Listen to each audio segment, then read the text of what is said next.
Hello and welcome to this special edition of the State of the Economy.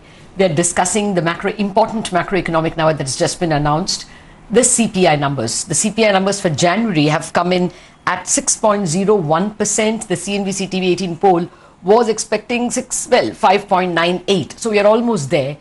Some other polls had expected it to come at 6. So it's almost at the expectation. 6.01 is slightly above the Reserve Bank's given mandate or the MPC's mandate of 4% plus or minus 2%, which means inflation should remain below 6%. But that is over a 9-month period. So it's perhaps a one-off that we're getting a 6%. The Reserve Bank's own estimate is that for Jan, Feb, March, the figure would be 5.7. So we could see a slip-off of inflation in February and even more in March, bringing the average to 5.7. So we are still very much there, very much within the Reserve Bank's forecast. Perhaps the only thing you can say about the CPI numbers which could be negative is goods inflation is higher. You're seeing a higher rise in clothing, in footwear, and maybe a continued persistence of core inflation. But food inflation has clearly come down, even in edible oils, which is still high but lower than what it was in December. So all told, it should be a satisfactory set of numbers from a Reserve Bank point of view.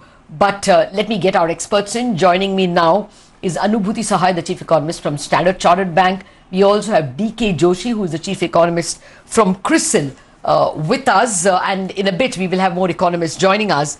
Let me get to you first, Anubhuti. What have you made of the numbers as per your expectations? Any surprises or any other comments? The numbers are more or less in line with our expectation, Lata, though slightly on the higher side. We were looking at 5.92. The number has come at 6.01. Bulk of the surprise has come only from the food front. We expected food and beverages inflation to be at around 5.2%. That has come at 5.6%. And there is an upward surprise, I think, in most of the commodities. So vegetable price increase has been higher than what we factored in: pulses, cereals, even spices. So there has been an upside pressure on food prices, and that's the reason why the number is slightly higher. But I think the larger point which you made earlier is about core inflation. Core closer to 596 or 6 are not really different. And I think that is an element which we'll need to watch out very carefully going forward. What you talked about, clothing and footwear, in case of footwear, in the month of Jan, we saw a tax increase. And that primarily led to a higher clothing and footwear inflation this month. Going forward, there are too many pressure points for core, whether you talk about transport and communication cost or the pending input prices, which are yet to be passed on to the consumers. So the number is satisfactory, more or less in line with our expectation, mostly coming from food. But I think the bigger concern is about core, which has stayed elevated closer to 6%. Oh, absolutely. I mean, we do not know whether after the state elections there will be an increase in fuel prices. If that is passed on, after all, we have not raised prices since November 4th, when crude prices were at $75. Even assuming the fortnightly average was, say, 78, we have still not passed on over $10 to $15 of crude price hike, and that can be a meaningful impact on CPI. Otherwise, there is no danger to the inflation number just yet. Let me get others. Then Prasenjit Basu, the economist from ICICI Securities, is also with us. Prasenjit, coming to you in a minute.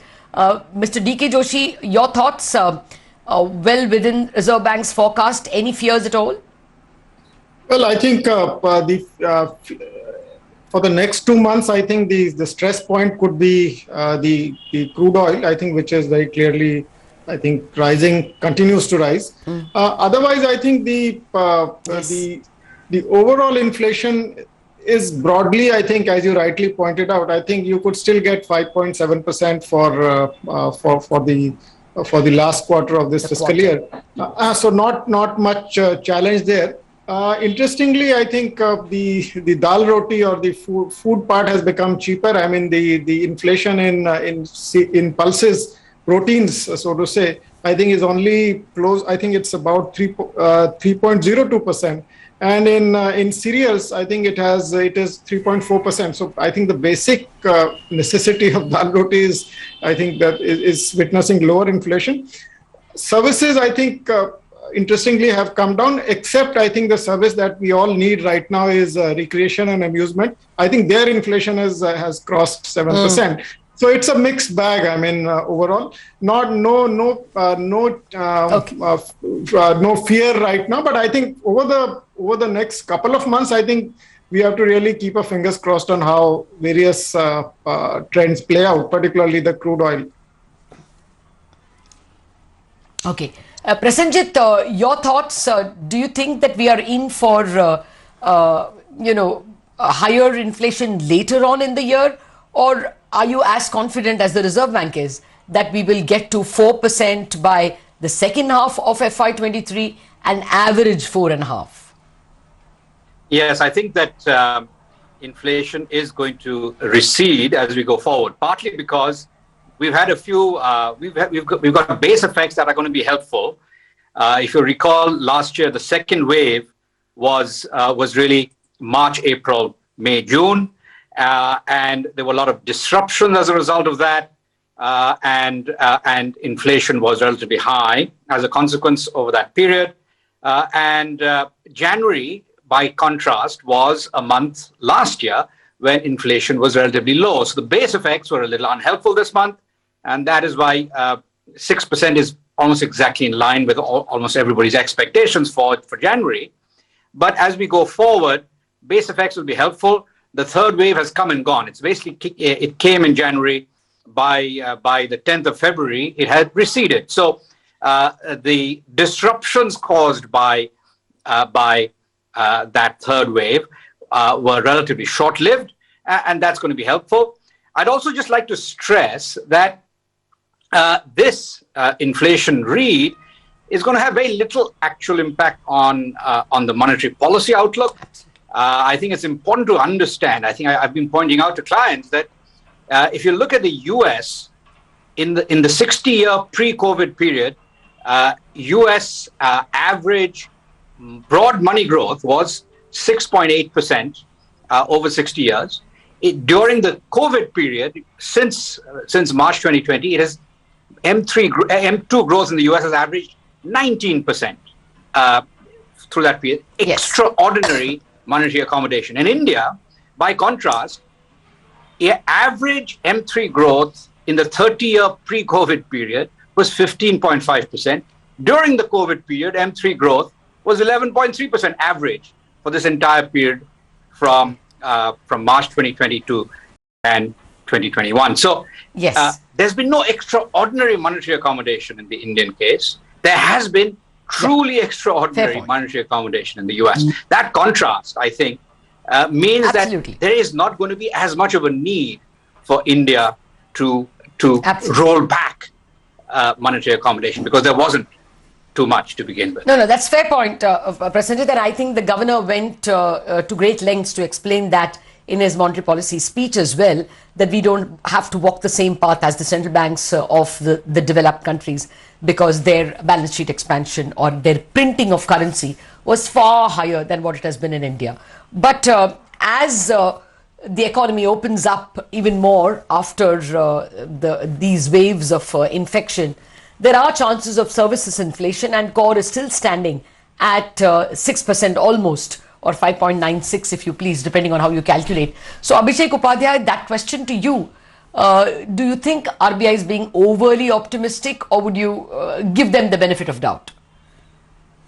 Right, so we do think RBI's forecast will be exceeded. So our own assumption for inflation next year is 5.3% average, and I think the source of difference compared to RBI would mainly come from prospects for core inflation, which has been sticky all through the pandemic, and we suspect it would remain sticky at these elevated levels, close to 6% for much of next year also. You did mention that goods inflation has been the driver, whereas services inflation has been lagging. I agree. So if you look at core goods inflation, it has averaged around 7.5% over the last 4-5 months, whereas the core services inflation is only about 4.5%. Given the pipeline price pressures, I would suspect the core goods part could stay sticky, whereas the services part could begin to edge higher as economic reopening continues to gain traction. If you look at within services, if you look at segments like education or housing, inflation in these parts of services basket, are still quite low. So, education inflation just about 3%, and housing inflation is low as well. And I think it is reasonable to expect rental yields to pick up gradually over the course of next year.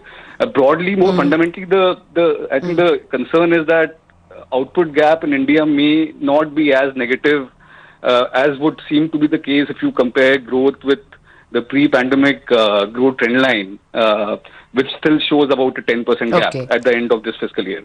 So that is the more fundamental backdrop. I would be happy to be proved wrong and for inflation to be lower, but don't think that would be the case. Yes, there is that possibility that there has been permanent scarring of perhaps MSMEs or SMEs, and therefore our calculation of potential output, which was 100 pre-COVID, is probably now 95 or 90, and therefore we could be overestimating the gap between capacity utilization or output gap, as economists put it. Very quickly, a quick round on impact on bond markets and on RBI policy. Anubhuti, what's the next policy step? When from RBI and what? The starting point here is, Lata, that we expect RBI to eventually revise its inflation forecast higher. We think 4.5% can be slightly challenging, given that bulk of the downtrend, at least, we'll get a greater clarity when the April monetary policy report is released, but probably the bulk of it is expected to come from food. Core is still expected to be elevated, and probably what RBI is penciling in is $75 on oil. And as I mentioned, there is a fair bit of an input price which is yet to be passed on to the consumer. So our sense is RBI will eventually have to revise it up higher going forward. Our forecast is 5% for next year, and we do see an upside risk of 5.5% in case there is a shock on food front. We always have seen food prices upside surprises in a lot of years, so that shouldn't be taken out of consideration completely. On policy rate, if inflation surprises on upside vis-a-vis the MPC's current projection, then obviously the rate reaction function will have to be slightly different, and the pivot has to focus from just shift away from growth towards inflation. So we maintain a call of repo rate increases of 75 basis points from August. On reverse repo rate, there is a possibility that April we might again see a status quo, but we are still penciling in 15 to 25 basis points of reverse repo rate increase from the April policy meeting, and LAC corridor normalization to finish by June latest. Okay. Well, I'm certainly not in sync with what Reserve Bank is saying. They seem to be much more patient, and the governor even let slip that they may not change the reverse repo until they change the stance, or at least the wording of the stance. So perhaps the sequencing is very different in their scheme of things. Maybe the corridor will not change until both rates, reverse repo and repo, are raised. We are still in the dark. Abhishek, very quickly, any impact on bond markets tomorrow, or this is totally going to be ignored, this number? And how do you see bond yields from now to maybe end of the financial year, end of March 31? Well, so this data is in line with expectations.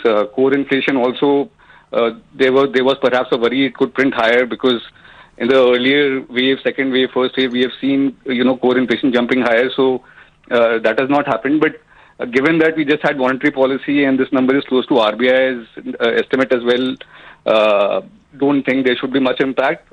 For bond market, the key variables till the time of next monetary policy meeting in April would be what is happening on the global side, and how government and RBI manage those auctions that are still left in the current year. Given government has scope to you expect them to be cancelled? Revenue projections. It is possible, Lata, given the revenue projections this year that we have continue to indicate scope. Also, this LIC IPO, the signs it will go through will give cushion. So those are the variables to watch. Bond yields, I don't think there is much downside. The real test would be when supply hit starting next fiscal, and how RBI and government manage that process. Okay. But till that time, maybe the range for the next 3 months that we are working with is 670 to 720 kind of range for next 3 months. Okay, for the next 3 months, but perhaps up until April, there is a very good chance that auctions could be cancelled. We just have a minute more. So, Mr. Joshi, very quickly, the next RBI move, when and what? Well, I think if the inflation is moving in the trajectory which RBI has forecast, I think then we might see them staying put for an extended period. I mean, our expectation, however, is that inflation will edge up, and we have a forecast of 5.2% for 22-23. And currently we are factoring in the change in stance somewhere in April. Okay. Fair enough. April, as early as that, though the governor and Michael Patra sounded, the Deputy Governor Michael Patra sounded more dovish, but let's wait and see how they negotiate April, especially because such a heavy borrowing program starts. Finally, to you, Prasenjit, a very quick answer. How do you expect yields to move? Well, yields. Firstly, I think yields will stay in a pretty narrow range. In terms of policy, even though I expect that inflation is going to be easing off, I do think that rates, the policy rate will rise 50 basis points between August and December, partly because we have a global tightening cycle now. We have US likely to raise rates by at least 5 times over the course of this year. Yeah, I know. And that will put pressure and really, to prevent the rupee from depreciating too much, 50 basis point rate hike between August and December, despite the fact that inflation will be easing. Okay. All right. Thank you very much. That's a variety of opinion, actually. But the key point is right now the Reserve Bank's forecast of 5.7% largely stands for the fourth quarter, Jan, Feb, March. And the Reserve Bank, of course, will be able to manage the borrowing program in April with whatever steps it wants to announce. My assessment was that they sounded too dovish to change their stance anytime soon. But Mr. Joshi expects that a possible stance change is there in April. And we have Prasenjit expecting 50 basis and Anubhuti expecting 75 basis of repo rate hikes in FY23. We'll have to wait and see. If their forecast is 4% inflation in the second half, then we might have a prolonged period of status quo. But for the moment, no impact on bond markets. From this inflation reading, the bond yields will move entirely to crude, Ukraine and US yields. So for the moment, we wind up this discussion on the CPI number for January, which has come in largely in line with expectation. Thank you very much for watching this special edition. There's lots more news and views lined up for you in just a bit after this break.